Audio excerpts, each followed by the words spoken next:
Oke, baiklah. Selamat pagi semuanya. Salam sejahtera untuk kita semua. Shalom Om Swastiastu, Namo Buddhaya, salam kebajikan. Perkenalkan, nama saya Marcel Situmorang, dan hari ini saya diberi kesempatan untuk menyampaikan berbagai macam aliran-aliran hukum. Oke, baiklah. Yang pertama adalah aliran hukum alam. Nah, aliran hukum alam ini merupakan aliran hukum yang paling tertua. Hukum alam atau natural law atau lex naturalis adalah hukum yang berlaku universal dan abadi. Artinya berlaku dimanapun juga dan pada saat apapun juga.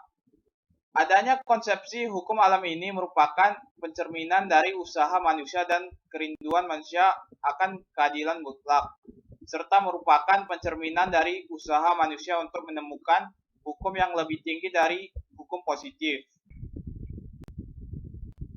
Yang kedua adalah aliran hukum positif. Aliran hukum positif adalah suatu aliran dalam filsafat hukum yang beranggapan bahwa teori hukum itu hanya bersangkut paut dengan hukum positif saja dan merupakan perintah penguasa yang berdaulat. Ilmu hukum tidak membahas apakah hukum positif itu baik atau buruk dan efektivitasnya hukum dalam masyarakat. Aliran hukum positif atau positivisme hukum memisahkan antara hukum dengan moral, memisahkan antara hukum yang berlaku das sein dengan hukum yang seharusnya das sollen. Menurut aliran positif tidak ada hukum lain kecuali perintah penguasa. Law is command of the sovereign.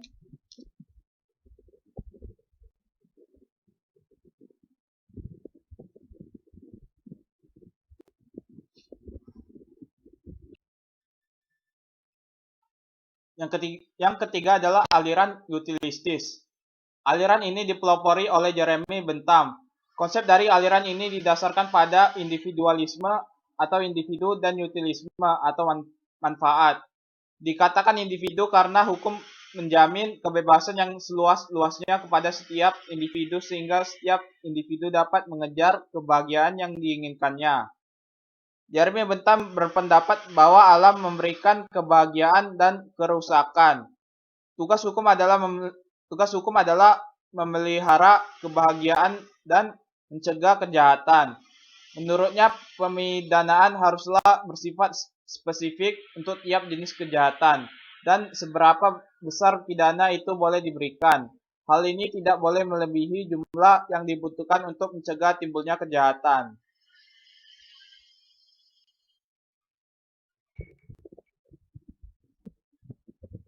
Yang keempat adalah aliran sejarah.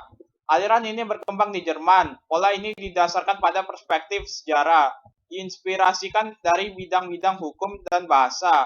Oleh pakar-pakar Jerman, ada yang menamakan aliran sejarah sebagai aliran etis untuk menunjukkan ketidaksenangan terhadap paham hedonisme klasik. Pemikir-pemikir aliran sejarah mengendaki agar kegiatan masyarakat dilandaskan pada suatu sistem yang menyeluruh atau bersinergi. Diperlukan campur tangan pemerintah karena ini menjamin keadilan sosial. Bagi pemikir sejarah, fenomena ekonomi merupakan suatu perkembangan sejarah. Oleh karena itu, pemikiran dan teori sejarah harus dilandaskan pada empiris sejarah.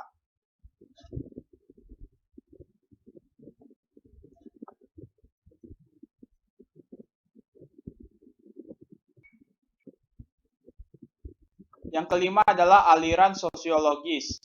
Aliran sosiologis memandang hukum sebagai kenyataan sosial, bukan sebagai kaidah. Oleh karena itu, persamaan antara positivisme dengan sosiologisme adalah keduanya memusatkan perhatiannya pada hukum tertulis atau perundang-undangan. Pakar-pakar beraliran sosiologis adalah Max Weber, Immanuel Horkheim, Eugene Ehrlich, Talcott Parsons, Roscoe Pound, dan Skewed.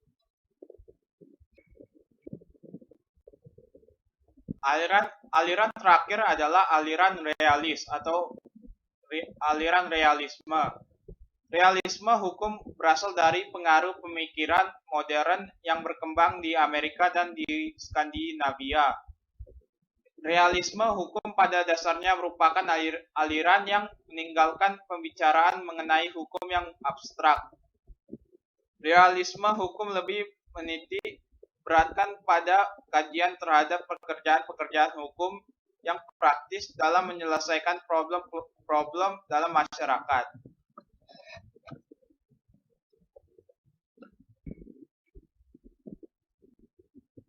Demikian beberapa hal yang bisa saya sampaikan pada kesempatan hari ini. Semoga bermanfaat bagi kita semua. Mohon maaf yang sebesar-besarnya apabila ada kesalahan dan terima kasih atas kehadirannya.